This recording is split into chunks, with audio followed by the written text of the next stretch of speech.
Bienvenido a The Talks, el podcast de la Fundación MOB, una serie de conversaciones con figuras imprescindibles de la creación contemporánea, un espacio para detenernos, escuchar y descubrir nuevas miradas.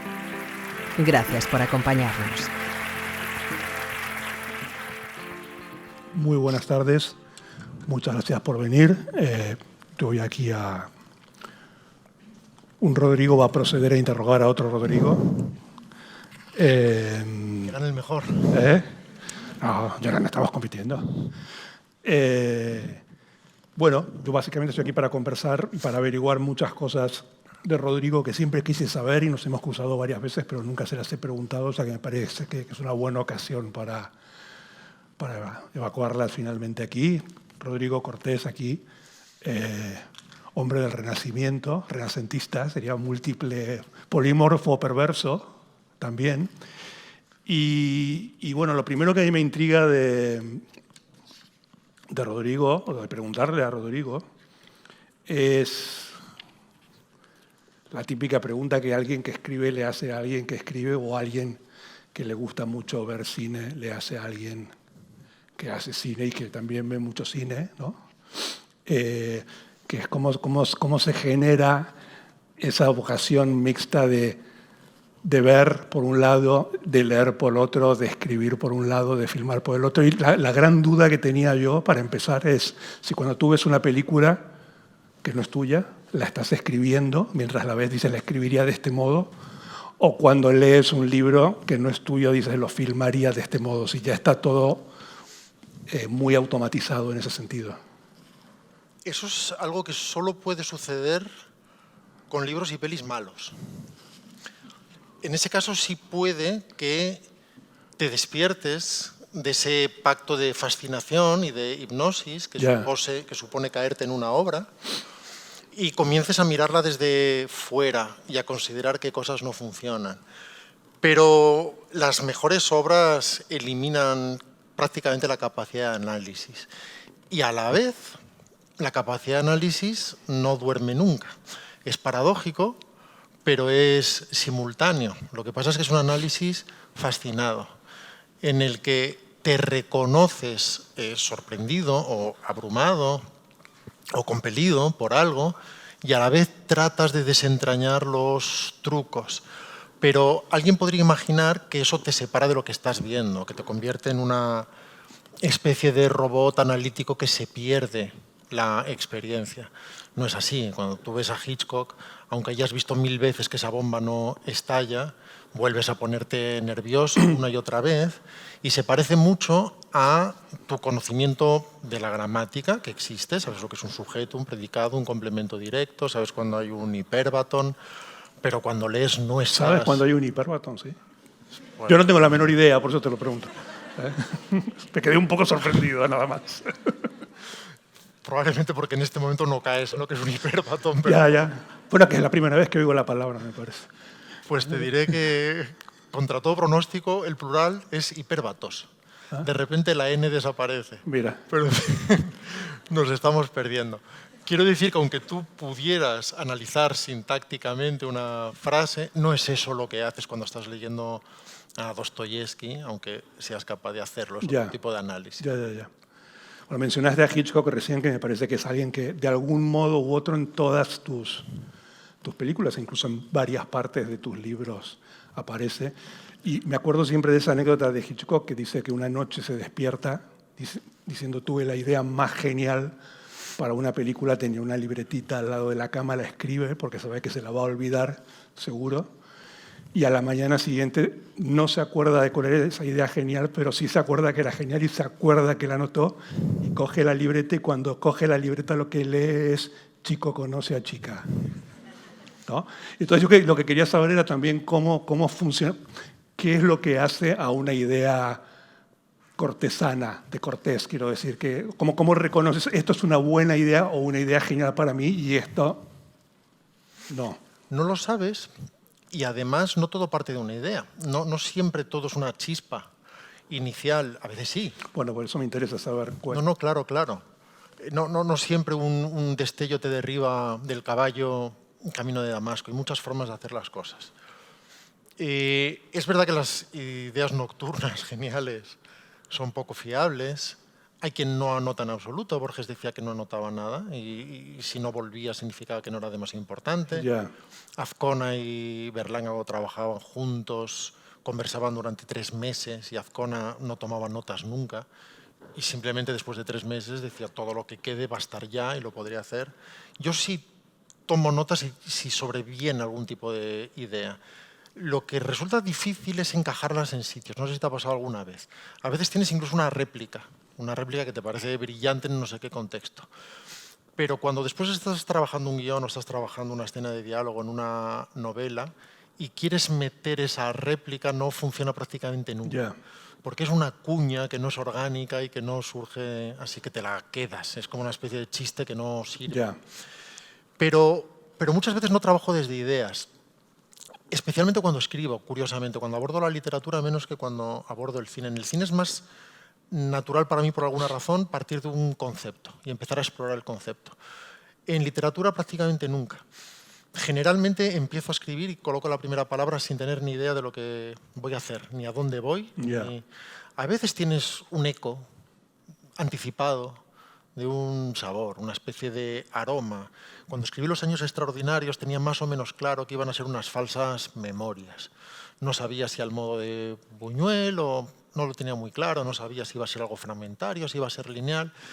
Y me encontré a mí mismo escribiendo, nací el 12 de octubre de 1902, creo que así es como empieza la novela, y no sabía quién era el que lo estaba escribiendo aún, no sabía cómo se llamaba, lo averigué enseguida. Me llamo Jaime Fanjul, hijo de Agustín Anduez.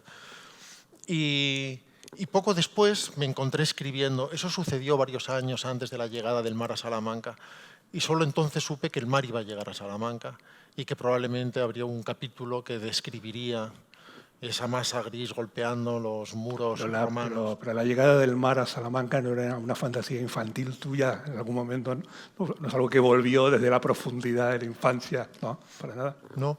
Y a veces me dicen, no, eso es tu parte gallega, la del mar. Y entonces digo, soy de Orense. Otra cosa que me interesa, que me parece que la figura tuya dentro del panorama en español, pero casi me atrevo a decir casi en cualquier parte, es como un poco un glitch in the system, ¿no? En el buen sentido de la palabra, una anomalía dentro del sistema. Me parece que en España hay un solo antecedente, que es Gonzalo Suárez, otro que tocó muchísimos palos y tiene 90 y pico de años y todavía sigue. Quería saber si lo reconocías como ejemplo. Y después otra cosa que me interesaba es, leyendo todos tus libros y viendo tus películas, yo creo haber detectado una constante, una recurrencia, si bien son todas muy diferentes y de géneros, me parece que siempre hay algún tipo de encierro de las personas. Buried es como el extremo absoluto de eso. Y después me parece que se repite mucho la figura del perseguidor y del perseguido, o del perseguidor perseguido, o del perseguido perseguidor, que gente que está siempre como persiguiendo a alguien, a algo, o se siente perseguida por alguien y por algo. Sobre todo en el cine, dices, ¿no? En el cine mucho y en muchos de los cuentos, también en tu último libro, el de los grabados. También me parece que hay siempre como una especie de alguien que se siente atormentado o seguido de cerca o que está escapando de algún tipo de cuestión. No lo sé si... Esto yo como argentino se está poniendo un poco psicoanalítico, lo siento, pero ya pasamos rápidamente de esto. No, pero ahora sé a qué te refieres y trataré de hincarle el diente lo mejor que sepa, porque ni se me da bien ni me apetece en general autoanalizar el origen de las ideas o del motor creador. ¿Pero es por miedo es que se convierta en una ciencia exacta y tener un sistema, o porque prefieres...? Primero, porque tengo la impresión de que si accedes a las fuentes del Nilo, corres el riesgo de que se sequen. Y es mejor no saber de dónde vienen las ideas. Y sencillamente permitir que fluyan, porque no es tu trabajo el autoanálisis ni el autocuestionamiento. Y de hecho escribo de forma paradójicamente consciente desde una cierta forma de inconsciencia. Es decir, permito que fluyan cosas de forma no necesariamente intelectual y abrazo imágenes e ideas aparentemente irracionales, sin cuestionarlas, sin indagar sobre ellas, dándome la libertad de modelarlas y de ver a dónde me conducen. Porque que algo no tenga un significado obvio para ti o que no trabajes desde el simbolismo o la alegoría, no significa que aquello que modeles sea arbitrario. Significa que surge de determinadas partes que no necesitas alumbrar y a las que no necesitas poner una etiqueta. No vienen de Marte, vienen de ti y vienen de tu manera de procesar el mundo. Las aceptas y si sientes que tienen sentido es porque probablemente encajan. Así que te puedes dar el permiso de seguir adelante. Mencionabas, ahora volveré al otro, prometo no desviarme, pero es que se ha abierto un par de melones o tres. Hablas de Gonzalo Suárez, a quien respeto profundamente, y es verdad que es uno de esos pocos ejemplos de artista plenamente respetado en ambos mundos. Porque es habitual el ejercicio del director de cine que un día asoma con una novelita bajo el brazo, que suele ser una especie de falso guión espolvoreado de adjetivos. Bueno, la Mr. Arcadine de Wells son como cosas, ¿no? Una novelización en realidad también, ¿no? Sí, eso también es habitual, o simplemente un guión que no se pudo rodar y que se adapta de urgencia en una novela. En lo personal me interesa menos eso, como lector me puede interesar mucho, pero me interesa menos eso porque tengo una confianza profunda en el lenguaje, en cualesquiera de ellos. Y cuando hago cine, creo profundamente en el lenguaje cinematográfico, no solamente en la trama, no esto tan contemporáneo de aprobar una película en la medida en que sus ideas respondan o se compadezcan con las tuyas, o de aprobarlas en la medida en que apruebes los actos que hacen sus personajes, sino como obra que se expone a través de un lenguaje, que es el lenguaje del corte, el lenguaje del sonido, el lenguaje de la música, el del silencio, el de la mirada, el de la expresión de la verdad a través de la emoción, etc. Creo profundamente en eso. No en la arbitrariedad de colocar un montón de actores delante, cámaras distribuidas como si fuera un plato de televisión y arrojarle todo eso a un montador para que se las apañe. Del mismo modo, en la literatura confío de forma muy profunda en el lenguaje, en la palabra, en el poder de la palabra, que también es un poder musical y que es un poder resonante y en el que muchas veces no es tan importante la trama, como conoces muy bien, sino el modo en que el personaje se piensa o se reflexiona a sí mismo, la capacidad evocadora. A veces simplemente es el orden adecuado de palabras o la elección de una por encima de otras o la supresión o el apretar el polvorón hasta el punto de que consigues deshacerte de las 12 palabras que sobran en una construcción de 30. En fin, y eso hace que en general mi cine sea muy poco literario y lo que es... No estoy tan de acuerdo. ¿Y qué hacemos ahora? ¿Y ahora qué hacemos? No, pero te lo voy a decir como un elogio, no es una cosa a favor. Te digo, una de las cosas a mí que mi descubrimiento de Rodrigo Cortés como espectador, o sea, el momento en que yo dije, aquí hay algo más, además de un guión de cine, hay otra cosa.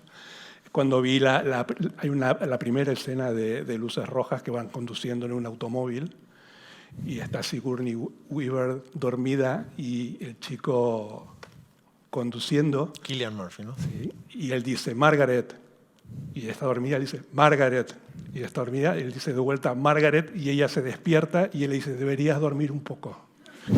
Y yo vi eso, y además sabía que iba a haber una película de terror paranormal, que yo dije, aquí hay algo más de lo que se supone que hay en el informe Warren o en estas películas, ¿entiendes lo que te digo? Entonces, no estoy tan seguro de que no haya... Y además hay otra cosa en tus películas que me parece que a mí que es muy literaria, que creo que en todas se cuenta siempre una anécdota o alguna especie de partícula folk, ¿no?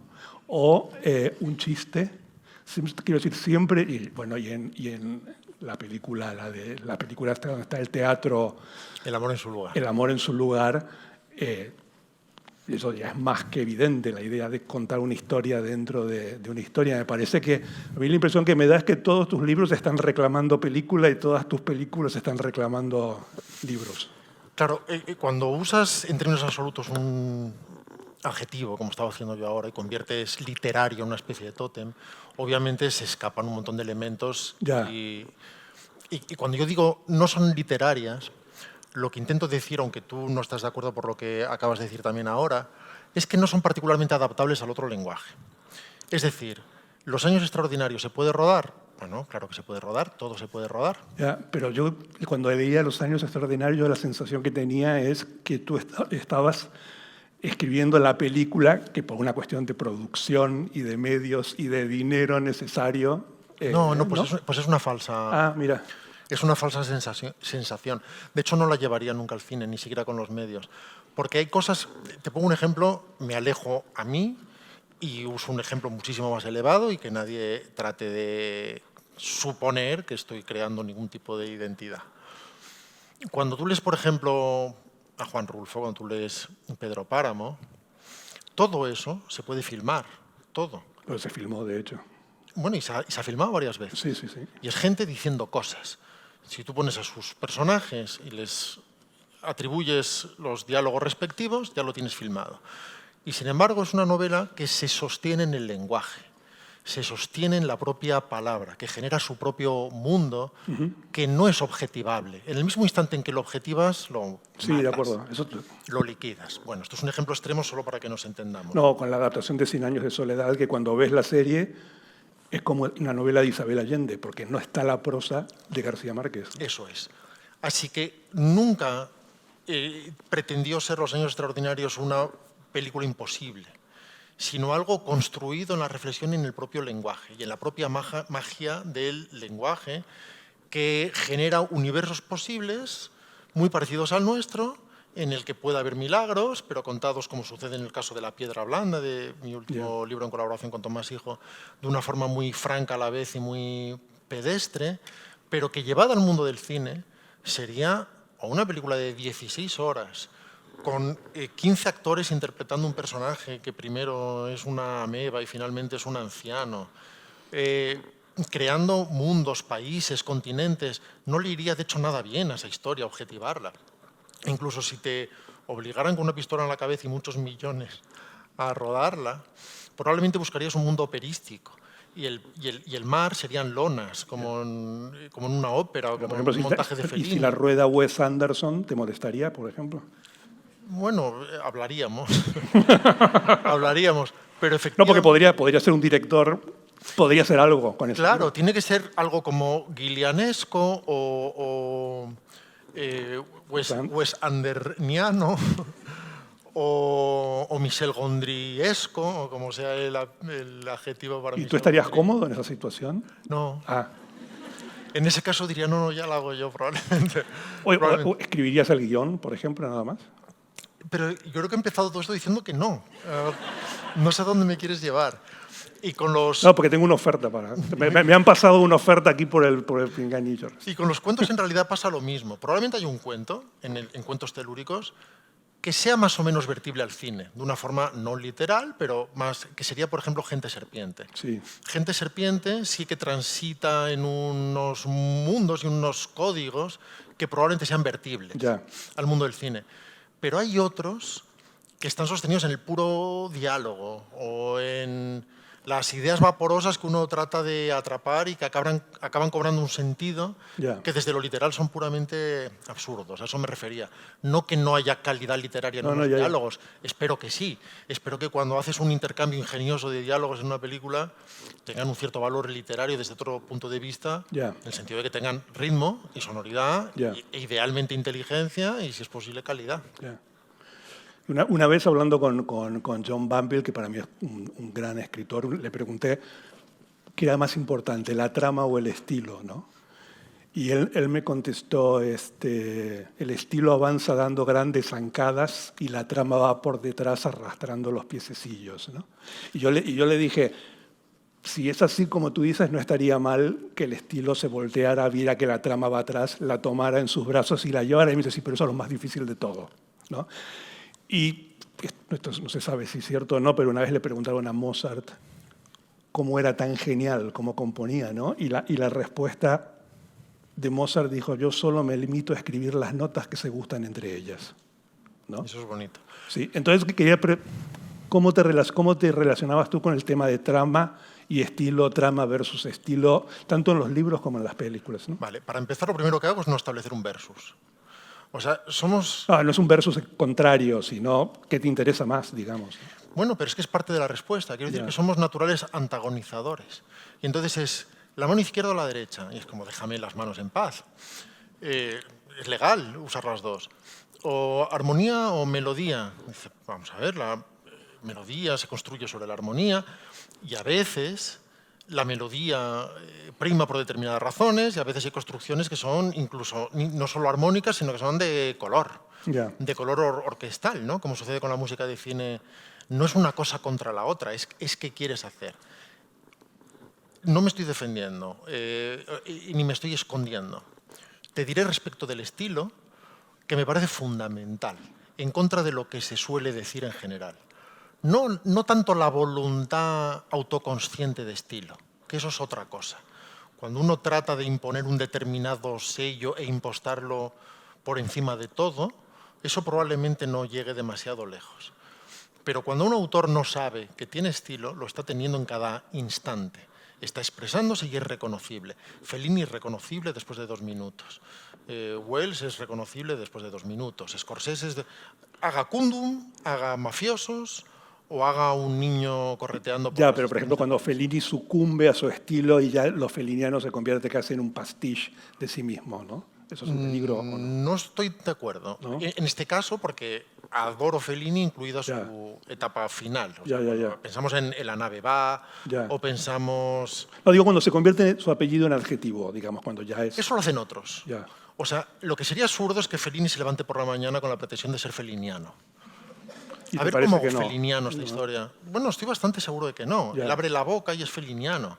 Y él hace un trazo y es felliniano, y elige una mujer y es una mujer felliniana. Bueno, en una entrevista a Fellini le preguntan por las gordas y él decía, es que para mí yo veo el mundo así, es la realidad para mí, no es que me invento un mundo felliniano. Voy a ir más lejos. Creo que el estilo es la forma que el creador tiene de opinar. Creo que cuando el creador opina, en general, conscientemente, generalmente es un pesado. La opinión de un creador generalmente es irrelevante y se parece muchísimo a la del kiosquero y a la del panadero, es la misma. Y si tú a él le preguntas por Gaza o le preguntas por la reforma laboral, te dice la misma memez que cualquiera. En cambio, a través de su estilo, de forma inconsciente, expresa su verdadera reflexión o comprensión o digestión o procesado del mundo, que se filtra a través del estilo. Uno reconoce a Beethoven, uno reconoce a Mahler.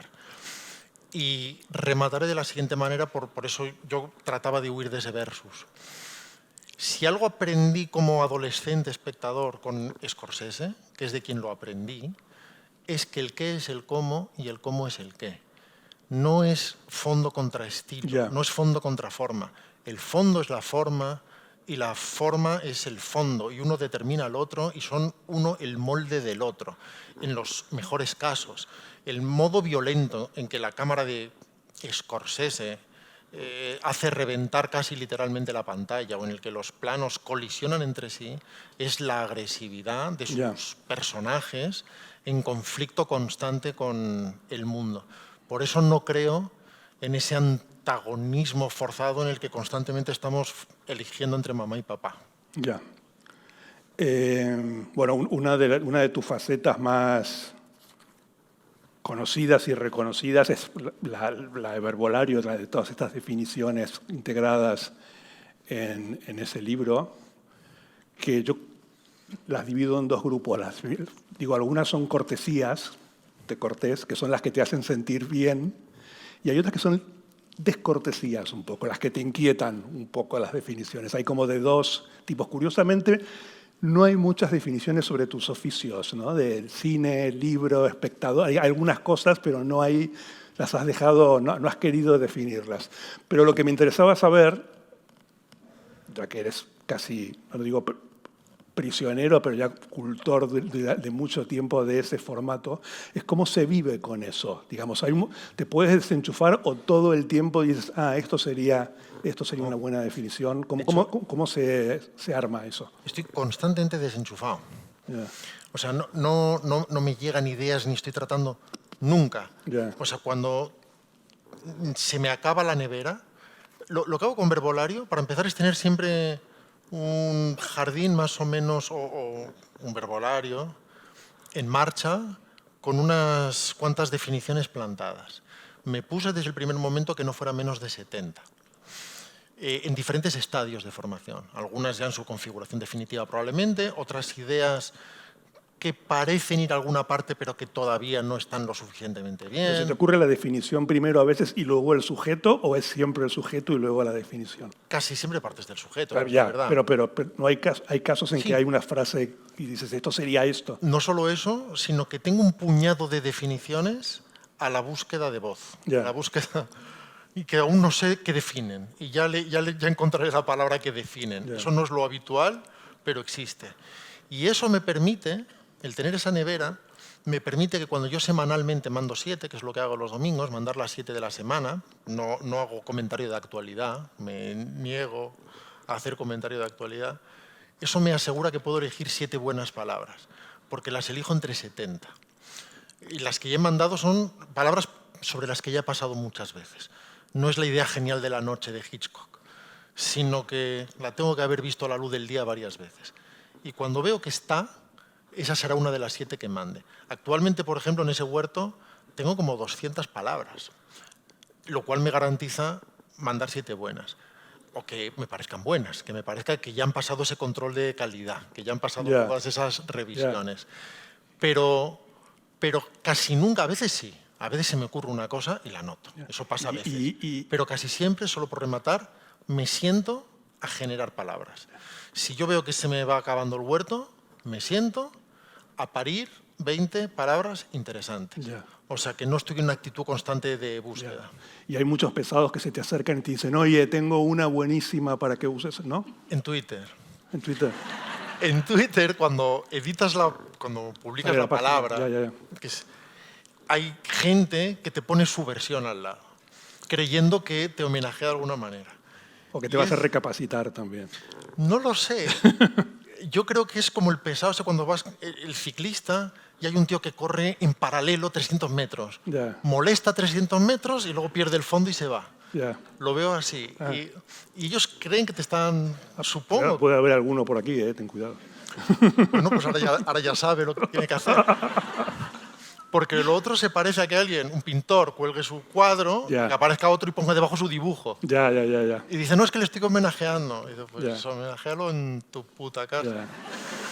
Oye, y esto bueno que me hablas de esto del procedimiento para el verbolario me lleva a una curiosidad que tenía, que es tus películas todas a mí me da la impresión que tienen mucho research, mucha documentación y mucha averiguación de diferentes aspectos.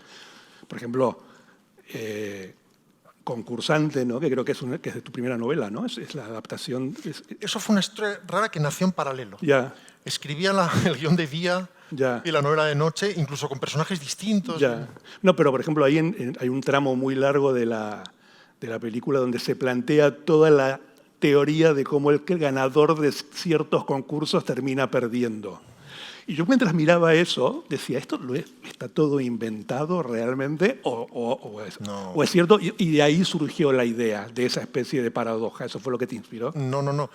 Lo que me inspiró fue una noticia, que ya no recuerdo, pero probablemente alguien que ganó el precio justo, que ganó, creo que le llamaron el escaparate, no me acuerdo porque no lo veía, pero que ganó todo y que se metió en problemas con Hacienda. Claro. Algo así. Probablemente leí 10 líneas en un periódico y pensé, ahí hay algo. Ahí hay una idea que puedes exacerbar y usar para... En ese momento sí que tenía un propósito que ya no he vuelto a tener nunca más, porque me olvidé de esa parte semididáctica, como lo quieras llamar, o de tesis. A partir de ahí dejé de hacer nada que tuviera que ver con la tesis. Pero en ese momento sí que pensé, y esto me va a permitir abordar el sistema financiero desde el otro lado de la cortina o desde debajo de la alfombra, si quieres. Y eso sí que me exigió muchísima documentación, claro, muchísima. Porque en la película es casi agobiante en el buen sentido para el espectador, digamos. Quiero decir, la película esa es como una especie de pesadilla de Frank Capra sin final que la Bueno, es como un guiño a Sunset Boulevard, ¿no? Empieza el tipo hablando al muerto. Es Capra meets Kafka, ¿no? Sí. Y te quería, bueno, Tu último libro lo mencionaste, es La piedra blanda, que es un libro en coautoría, ¿no? Maravilloso, en mi opinión barato. ¿Sí? Probablemente esté ahí fuera. Estoy sorprendido de lo barato que es, me enteré hoy también. No, es un gran libro, es un libro bastante curioso, ¿no? Porque tiene algo como de, a mí me ha acordado un poco a las cosas de los evangelios apócrifos y los santorales medievales, ¿no? Tiene algo como de Ítalo Calvino también, ¿no? Del Vizconde de Mediado y el Barón Rampante, esa especie de fantasía viejo europea folk, ¿no? Y que, bueno, flirtea, está hecho en grabado, flirtea ligeramente con el lenguaje del cómic, si quieres, pero también es casi un storyboard también, ¿no? Entonces, ¿la filmarías esa? O sea, todo esto era... No, porque dices que los años extraordinarios no, pero esta... Podría ser, si acaso, un corto de animación hecho al estilo tradicional y con ese salvajismo formal de la propia obra. Has dicho muchas cosas aparentemente contradictorias y todas defendibles. Para empezar, ese libro parte de la voluntad de colaboración con Tomás Hijo, que es el grabador. Claro, cuando tú trabajas a partir de grabados, que es su estilo, estás trabajando con un estilo prácticamente medieval, que no ha evolucionado desde hace cientos de años. En su momento era silografía, y lo que hacía la gubia era herir la madera. En el caso de Tomás, lo que hiere es la plancha de linóleo, que es al fin y al cabo una madera sin vetas.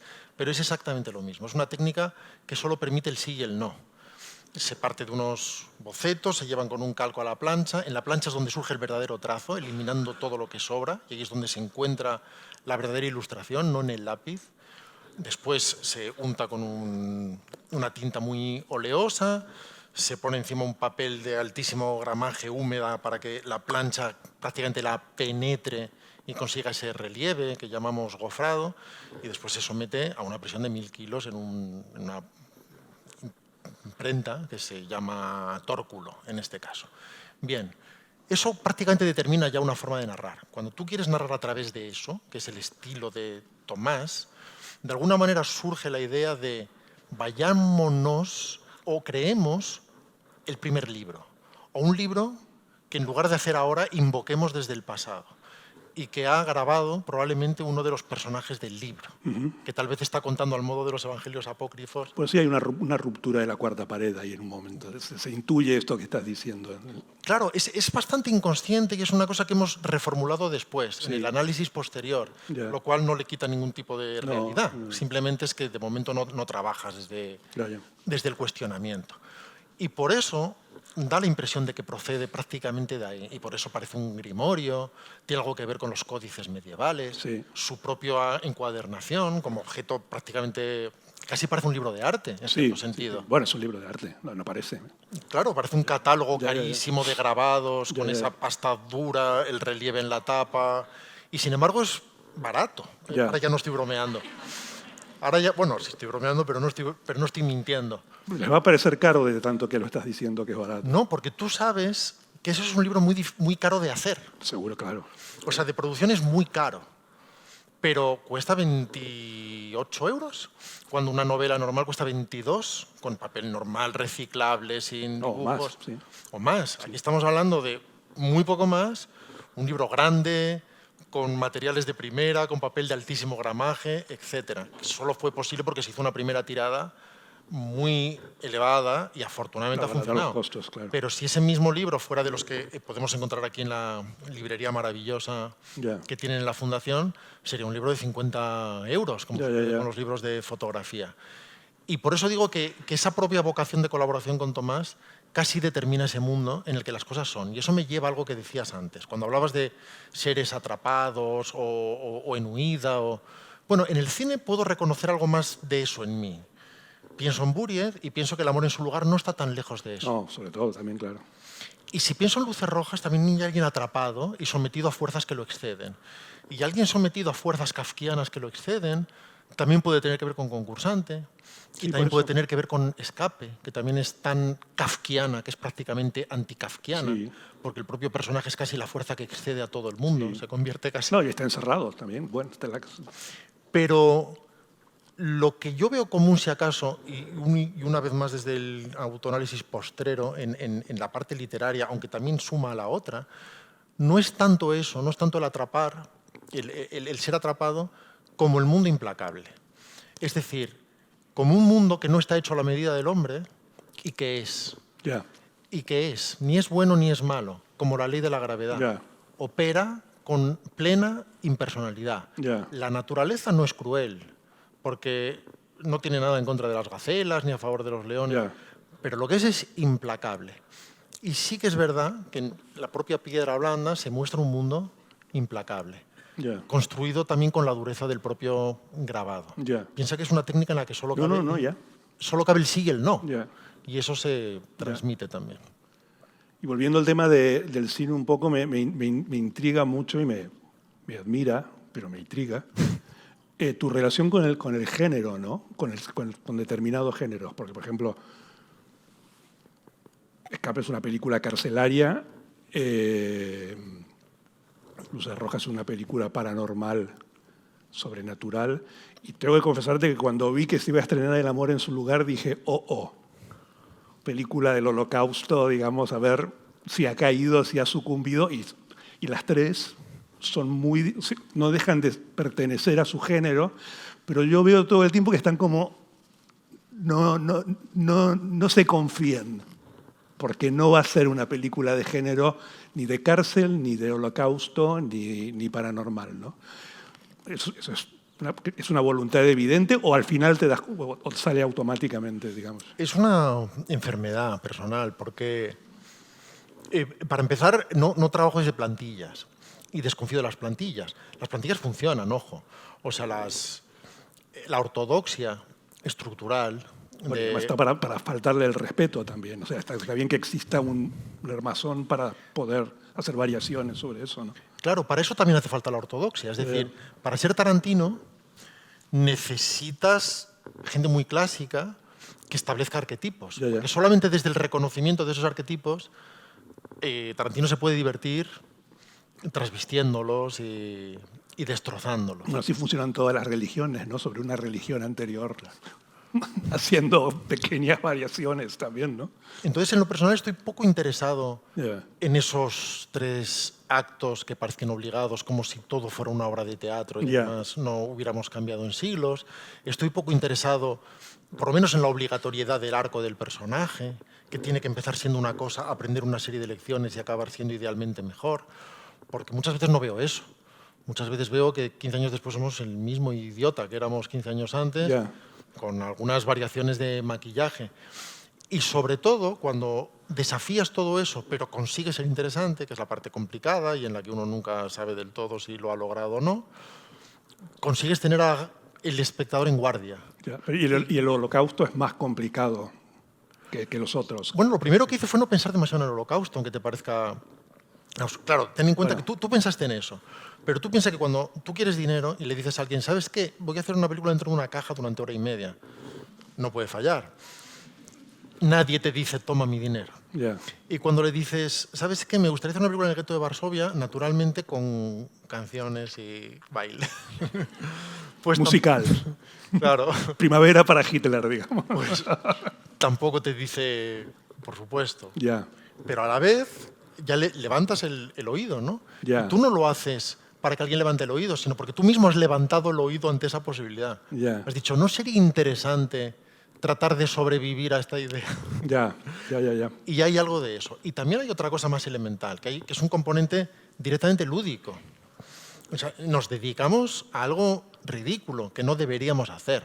O sea, la piedra blanda no debería existir. Cuando uno la tiene en sus manos, dice, ¿y esto cómo ha pasado el filtro de Matrix? Ya. Y cuando uno ve Escape, también dice, ¿y esto cómo existe? O sea, a mí me puede gustar o puede despreciarla, pero no es normal que exista. Ya. Esto no es normal que A eso pase. me refería. Sí. Y hay una parte que no hay que olvidar, que es la parte del juego también. Esto es absurdo, no nos deberíamos dedicar a esto, es una improbabilidad, vamos a jugar con las piezas del castillo y vamos a ver lo Ya. lejos que nos dejan llegar. Ya. Bueno, quedan 7 minutos, después va a haber 15 nervios. minutos para preguntas. Entonces voy a dedicar estos... ¿Estos son para preguntas o estos todavía cuentan tú? No, todavía cuentan. Voy a dedicar mis últimos 7 minutos, no para que digas nada, sino para elogiar 2 cosas muy puntuales que quiero que Por favor. las aceptes con humildad y en silencio. No, bueno, esto lo hemos hablado muchas veces, ¿no? Para mí, yo soy un gran fan del cine fantástico, de lo paranormal y lo supernatural, y para mí Luces Rojas es como una obra maestra absoluta del género, no solo en la hechura, las actuaciones, el clima. Creo que es la última gran actuación de De Niro que he visto. Bueno, ha vuelto, ha tenido un par de buenos momentos. Hizo Silver Linings, estaba maravilloso en Silver Linings, no me acuerdo cómo se acababa, la de David O. Russell. Pero ¿la Bueno, tuya de igual. qué año es? ¿Es anterior? Posterior. Ah, por eso. No, la de David O. Russell es posterior. Ah, posterior. Vamos, o sea, yo puedo presumir de muchas cosas, de inventarme a De Niro no. No, ya lo sé que no. Bueno, no, pero es un personaje. Nunca De Niro hizo antes ni volvió a ser un personaje como ese. No, y desde un punto de vista de género, a mí lo que me impresionó mucho de la película es que el cine sobrenatural, paranormal, fantástico, generalmente empieza con la enunciación de un acto fantástico, digamos, incuestionable. Hay un monstruo, hay un fantasma, algo, y después toda la película está como alrededor de eso y hay persecuciones, una redención final y se neutraliza el monstruo.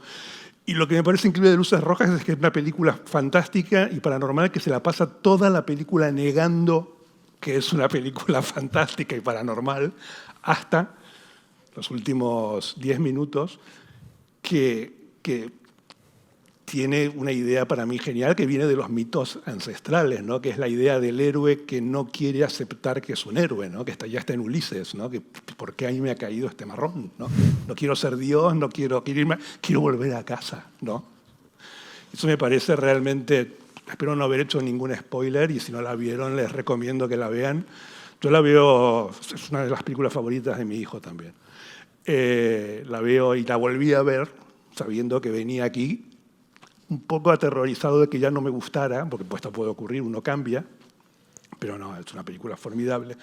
Y después lo otro, en tu otro libro, Cuentos telúricos, que telúrico para un argentino es un adjetivo muy extraño, porque está ligado al folclore gauchesco, no a lo seísmico, ni siquiera a lo de la tierra. Bueno, es el folclore de la tierra, pero en Argentina dices telúrico y lo primero que ves es un gaucho. Y yo cuando salió el libro dije, cuentos telúricos, dije, ¿qué es esto? Cuentos Historia de la Pampa. gauchos, historia de gauchos, un nuevo género, por Rodrigo Cortés. Y bueno, hay cuentos buenísimos realmente. Algunos a mí me hacían acordar, no argumentalmente, porque no eran argumentos refritados, pero sí a una especie de aire romántico de Twilight Zone, de la Edad de Oro de Rod Serling, ¿no? Cosas por el estilo.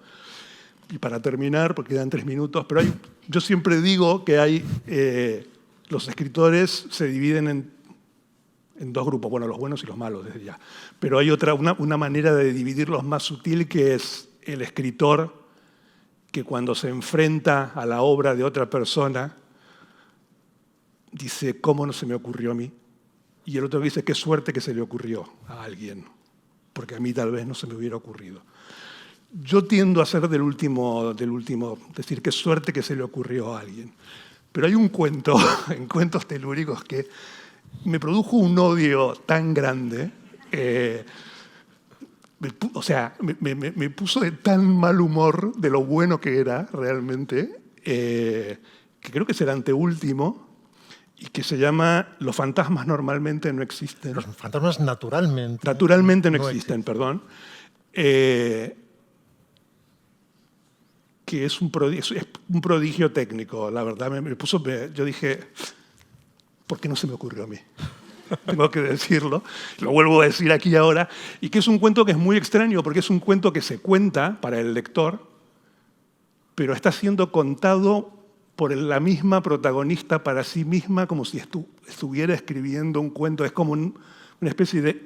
No son exactamente ni muñecas rusas ni cajas chinas, lo cual sería muy fácil, sino que es como en simultáneo, ¿no? Entonces tenía mucha curiosidad por saber cómo se te ocurrió esa idea que no se me ocurrió a mí, digamos, y que se me debería haber ocurrido a mí. Porque es un cuento muy, muy complejo, realmente, ¿no? La respuesta honesta es que no tengo ni idea.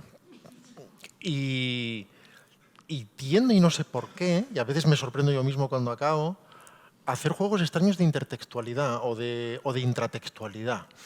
Como cuentos dentro del cuento, dentro del cuento. Sí, pero no la típica matriosca que estabas definiendo, sino que llega un momento en que el cuento se funde con el pensamiento de quien escucha el cuento, que se funde con la supuesta narración, y a veces incluso en términos sintácticos no hay bisagras visibles, no hay costuras, y sin embargo uno navega ese flujo sabiendo que está en la narración, o está en el cerebro de una persona, o está en la...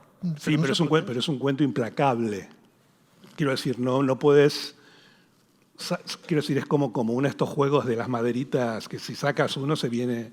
Qué ganas de comprar el libro, ¿verdad? Es más barato que el otro. ¿Cómo será el cuento? No, pero quiero decir, pero cuando tú lo terminaste de escribir, no sé cuánto tiempo demoraste en escribirlo, sentiste que era algo... Te iba a poner de peor hostia. No, al revés. Porque entonces se lo atribuyo a una voluntad divina ajena a ti. O sea, me puede ocurrir a mí también, puede venir algo flotando encima mío. Si me hubieras dicho, fueron años de duro trabajo, palabra por palabra. Yo supe lo que estaba haciendo a la primera media página. No tenía ni idea de que esas voces iban a mezclarse de esa manera, ni de que un profesor francés de literatura iba a hacer una reflexión a través de un cuento con una letra herida, una joven letra herida. No, pero además hay reflexión sobre la elección de las palabras, de cada palabra. Eso es lo curioso, digamos, del cuento que se va contando, ¿no? ¿Sabes qué hago cuando escribo? Darme permiso. Me doy permiso todo el rato, me doy libertad. Incluso puedo tener una duda, incluso lingüística o sintáctica, y retransmitirla. Yeah. Y se la adjudico a un personaje. Y si aterriza una mosca, es fácil que acabe en el cuento. Ya, pero esa respuesta esconde una especie de modesta soberbia o soberbia modestia. O sea, cuando terminaste de escribir ese cuento, ¿sentiste algo diferente a cuando escribiste los otros? ¿Dijiste, aquí hay algo, qué bonito que quedó, algo así? No, porque... ¿No es tu cuento favorito? No, sí. Bueno, no sé si es mi favorito, me gusta, no estoy renegando de él, me gusta mucho, pero cuando acabo casi nunca pienso en eso, sino ya tengo la arcilla colocada en el torno. Esto tiene buena pinta. Yeah. Ahora vamos a empezar a reescribir y vamos a llevarlo a otro nivel. Generalmente pienso eso, o sea, nunca acabo un cuento, un texto, una novela y digo, qué bien ha quedado, sino por fin el trabajo duro está hecho. Bueno, pero lo que pasa es que también es un cuento que también deja traslucir ¿No cierta... te gustan mis respuestas? No, me gusta, es muy bonita, pero no me conforma. O sea, no me conforma, aparte, habiendo leído el cuento. O sea, me parece que... Mira, porque hay algo de dogma, de ética y de estética también en ese cuento. Hay como una especie de enunciación de un credo... No creas, me lo dicen a menudo, ¿eh? ¿Tus opiniones de literatura y de escritura están en ese personaje? No sé. Son las opiniones de ese profesor de literatura. Y dejo que diga una serie de cosas sobre el miedo y dice, ¿entonces son tus opiniones? Yo no tengo demasiadas opiniones. De casi nada. Y desde luego no tengo reglas estructuradas ni decálogos sobre lo que es literatura, sobre lo que es... No hago nada de eso. Pero sí puedo escribir sobre un personaje que las tiene. Ahora, ¿eso desnuda cosas de ti? Posiblemente.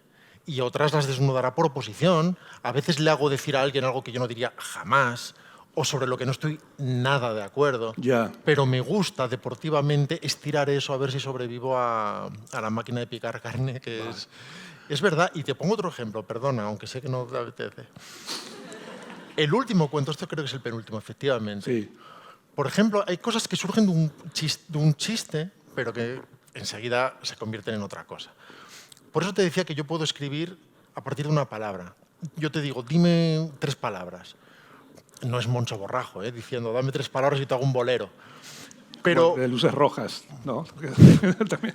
Pero en el momento en que hay algo, ya hay algo que reparar. Yeah. O ya hay algo en torno a lo que construir. Vale cualquier cosa. Lo que importa es el acicate. Y, por ejemplo, el último cuento, que creo que se llama La electrodinámica de los cuerpos en movimiento, inicialmente pensé, ¿puedo tomar un teorema físico y convertirlo en una declaración de amor? Y esto a priori es un chiste, como de Juan Carlos Ortega, a quien admiro mucho y que es amigo. A priori es un chiste. Y luego, para tu propia sorpresa, eso se va convirtiendo en algo extrañamente tierno. Ya. Y empieza a explorar el pasado, el presente y hacer que sucedan de forma sincrónica. Y empieza a convertirse en algo implacable, en que él en su declaración de amor en realidad le está contando a su amada Mileva, en este caso es Einstein, le está comentando a Mileva de qué modos la va a traicionar en el futuro, porque el futuro está sucediendo ahora mismo, todo es parte de lo mismo. Ya.